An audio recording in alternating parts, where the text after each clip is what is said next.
Right now, my NRG AMT 2025 is at 10,700 kilometers and I did the third service and the service bill was 7,600 rupees. And today in this video, I'll be talking about why my service bill is 8,000 rupees almost, why you should follow whatever I have followed so far, how to manage the service expense because buying a car is not just one-time thing. And then I'll talk about the overall service experience from the Tata authorized dealership. If you are new to this channel, please make sure to subscribe because 99% of you don't subscribe to my channel.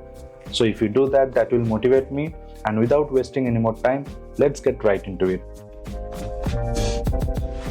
So whenever I get time, I just read the user manual, and frankly speaking, if you are owning Tata Tiago, then please read the user manual because it has every details that you need. Now, as per the user manual, the third service comes at 15,000 kilometers or 1 year of ownership. For some manufacturers, it even goes up to 20,000 kilometers. See, the thing is that manufacturers, they have to sell cars, and for that they need to show that their maintenance cost is on the lower side. So they will take the best case scenario during the testing phase, and thereby they come at a number saying that 15,000 or 1 year should be a good time period to get your oil changed, right? But oil, as per your use case, can degrade early or can degrade later. Now, from my native, there was one mechanic who told me that after 10,000 kilometers, depending upon how you use the car, you should decide whether you want to change the oil or no. Now, I mostly drive on highways. I don't use it for cities, and my car goes on for longer duration. In that sense, my engine is actually getting introduced to a lot of stress. The oil that they use degrades faster. Now here is the thing, when I called up the Tata showroom and asked that I want to do the third free service, they said no. They asked me how many kilometers I have done so far. I said I have done around 10,700 kilometers. They are like, no sir, we cannot do that because as per the guideline, it has to be 12 months or 15,000 kilometers, and none of which I have met yet. But I said, it's my vehicle, it's my money. I know what is best for my vehicle. So if I want to do the third service early, where is the problem? I had a huge discussion and I had to sort of convince the manager, and finally they agreed to do it. But they said that since you are doing early, it has to be a paid service, not the free. I said, okay, I'll pay the labor charge. But then when I went to pick up my car, I don't know why, what happened. The manager told me that you don't have to pay the labor charge, and thereby my service bill was down by another, almost you can say 1,500 rupees. So the moral of the story is that if you are using your car in severe condition in the sense that you run the car for a longer time or you drive in jam-packed traffic all the time, then you should do the oil change faster than the recommended. I usually prefer to do service as per my own use case. When I feel the engine is running rough, I usually do the oil change. I have done it for all the bikes that I have owned in the past. So it is up to you. If you can, then you should do the oil change around 2,000 kilometers prior to whatever user manual is saying.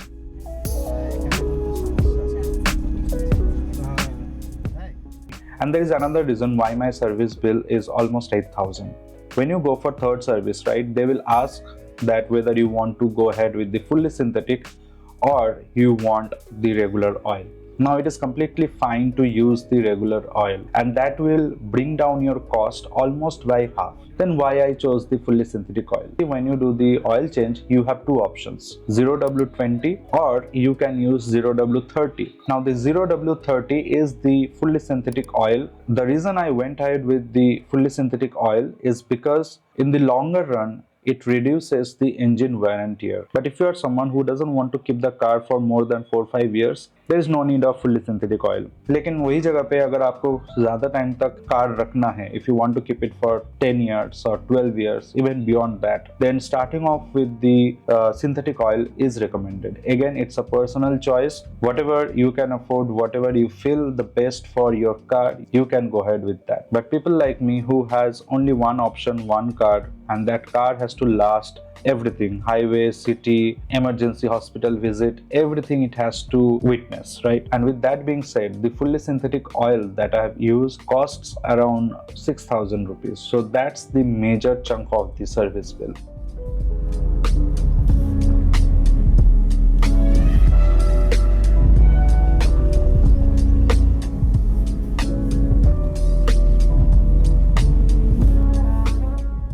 And this brings me to the next point on how you can manage the service expense. Buying a car or any other vehicle in that matter is not one-time thing. Something has to be replaced at some point. Now the thing is that managing the expense is also up to you, how you handle your finance. So here is what I do. My monthly EMI is 14,000 rupees and I have a separate bank account from which the money gets deducted. Every month when I deposit 14,000 rupees, I also deposit 1k extra. That means 15,000 rupees per month. Now I know that 1,000 rupees will always be there in that account every month, right? Now every 6 months you should go for an inspection, whether you need oil top up, whether your brake is not working, all that has to be sort of inspected. So that service cost will not be that much, but after 1 year when you will have to do the oil change, that time your service bill gets higher. So putting extra 1k every month will give you that safety net that you can use something like premium engine oil, you can do extra things like interior cleaning, whatever, right? It's up to you. So I also like to know what you guys follow, how you manage your maintenance expense.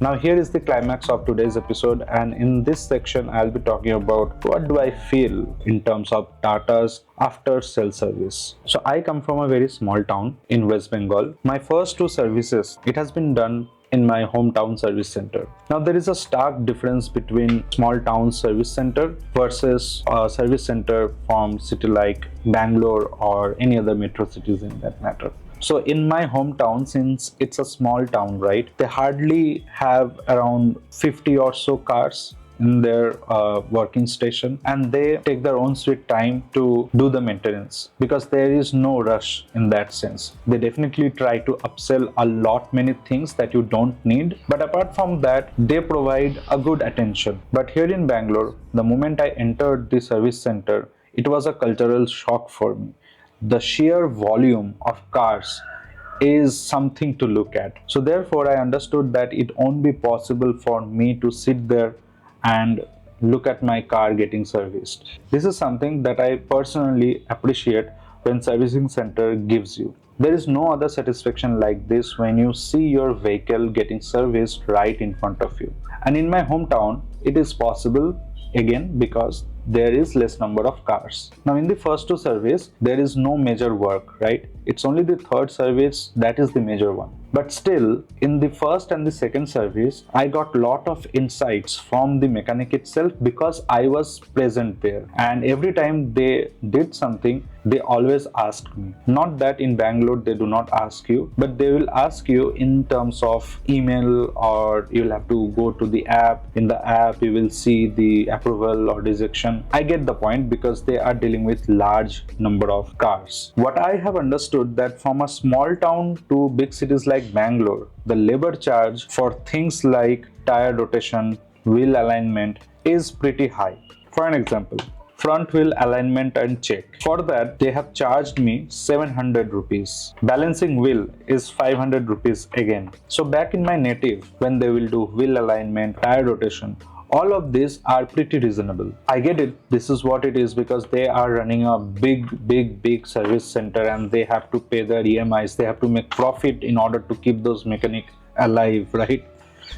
So it's little bit on the higher side in Bangalore. Here at Bangalore, I had to leave the car for a day and next day I went and picked it up. So there has to be a trust, right? Like I have a problem, I do not trust these service centers blindly. Since I'm not looking at what are you doing with my car, I'm assuming whatever you have written here, you are doing the same. And most of the time, 99% of the time, it will be the same. So you don't have to worry about that, because if that's not the same, then they will be in trouble, right? But then again, as a person who takes care of his car like a baby, being with the car while it is getting service is something that I enjoy a lot. Okay, and it also gives me that mental satisfaction. Now going forward, I have decided that I'll stick to my hometown's servicing center, even though that is 2000 kilometers away from Bangalore. Anyway, I'll be traveling to my hometown like 2-3 times a year, but that's just me.